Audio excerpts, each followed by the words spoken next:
अगर मैं आपसे अभी पूछूं, क्या आपका मन कभी चुप रहता है? तो शायद आपका जवाब होगा नहीं। सोच पर सोच, चिंता पर चिंता, मन है कि रुकने का नाम ही नहीं लेता। हम सब बाहर से सामान्य दिखते हैं, लेकिन अंदर एक लगातार चलता हुआ शोर होता है। भविष्य का डर, अतीत का पछतावा, और अगर ऐसा हो गया तो जैसे सवाल। यही हाल था रोहन का। दिन भर काम, रात को थकान, लेकिन जैसे ही सिर तकिए पर जाता, मन जाग जाता। वो खुद से कहता, शांत हो जा, लेकिन मन और ज्यादा तेज भागने लगता। एक दिन बहुत परेशान होकर वो पार्क में जाकर बैठ गया। तभी उसने देखा, एक बुजुर्ग व्यक्ति बिल्कुल शांत, आंखें बंद किए बैठे थे। चेहरे पर कोई चिंता नहीं।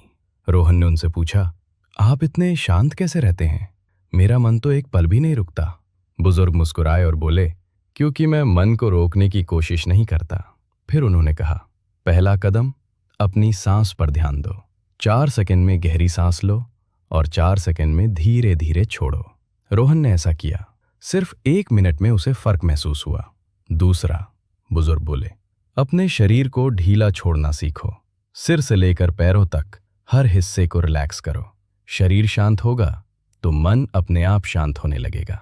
तीसरा तरीका, दिन में कम से कम 10 मिनट पूरी तरह चुप रहो।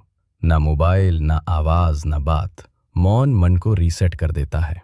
रोहन को लगा ये सब तो ठीक है, लेकिन असली बात अभी बाकी थी। बुजुर्ग की आवाज गहरी हो गई। अब चौथा और सबसे बड़ा रहस्य सुनो।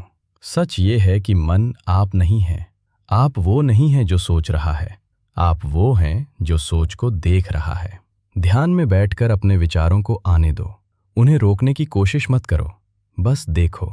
धीरे धीरे ये समझ बनेगी कि विचार आते जाते हैं, लेकिन देखने वाला हमेशा शांत रहता है। उस दिन के बाद रोहन बदला नहीं, जाग गया।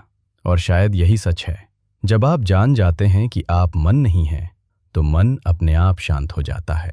यही है मन को शांत करने का सबसे गहरा रहस्य, जिसे कोई नहीं बताता।